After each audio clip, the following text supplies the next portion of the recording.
हमने बात की बाजार सुधारों के बारे में। अब देखो जो उसने सुधार किए हैं ये हमने आपको थोड़ा थोड़ा बताया है। आप 8-10 लाइनें करोगे, वो तालिका भी बना सकते हो दाम वगैरह के बारे में। अब अगर आपका ये क्वेश्चन आता है तो आप उसके सकारात्मक जो उसके गुण और जो उससे लाभ हुआ और जो उससे हानि हुई वो भी बताएंगे यहाँ पे।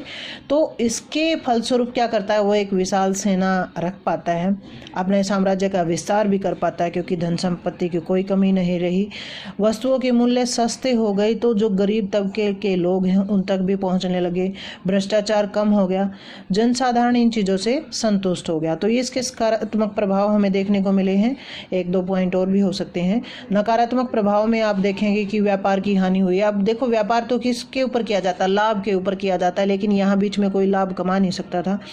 दूसरा क्या है, दलाल बेकार हो गया। अब ये दलाल को ने जो बिचौलिया वर्ग था जो सामान बेचने खरीदने में मदद कर रहा है वो क्या है, बेकार हो गए क्योंकि उनको लाभ प्राप्त नहीं हो रहा। अब क्या, किसानों को भी हानि। अब क्या, सस्ते दामों में उनसे खरीदारी की जाती है खाद्यान्नों की। दूसरा क्या है, उनका आधा जो फसल है उसको भूमि कर के रूप में वसूल कर लिया जाता है, तो उनको भी बहुत हानि हुई। लोग अब भय खाने लगे, जो अमीर वर्ग हैं जो भ्रष्टाचार थोड़ा बहुत करते थे वो भय खाने लगे, वो क्या है उससे असंतुष्ट हो गए थे। तो ये उसकी हानियाँ यहाँ देखेंगे। अब आपका अलाउद्दीन खिलजी का आता है तो हम किसी भी क्वेश्चन को पहले इंट्रोडक्शन करते हैं, फिर उसके बारे में सारी उसकी सफलताएं वगैरह बताते हैं, फिर उसका मूल्यांकन भी देते हैं 5-7 लाइनों में।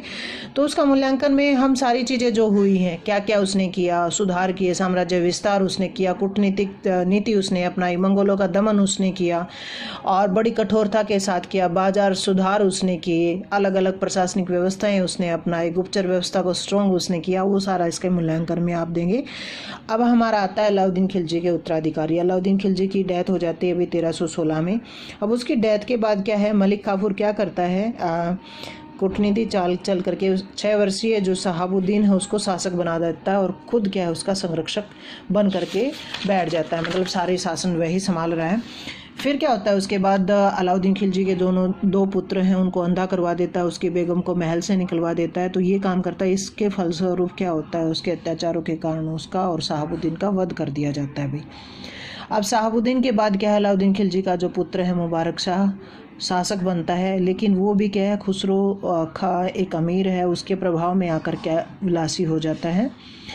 फिर 1320 में क्या है, खुसरो खां उसकी वध करके क्या करता है, अपने हाथ में सत्ता ले लेता है, वो भी विलासी अत्याचार करने लग जाता है जनता के ऊपर, अमीरों के ऊपर।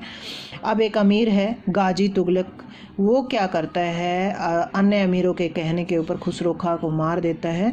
और अब क्या है, खिलजी वंश का तो अंत हो गया। जैसे उसकी स्टार्टिंग हुई थी कि भी उसने क्या किया था, जो दास वंश का लास्ट शासक था उसका वध करके सत्ता संभाली थी, ऐसे ही उनका किसी ने वध करके गाजी तुगलक जो है गयासुद्दीन तुगलक के नाम से तुगलक वंश की स्थापना यहाँ करता है। तो आज के लिए हम इतना ही करेंगे, आगे कल करेंगे।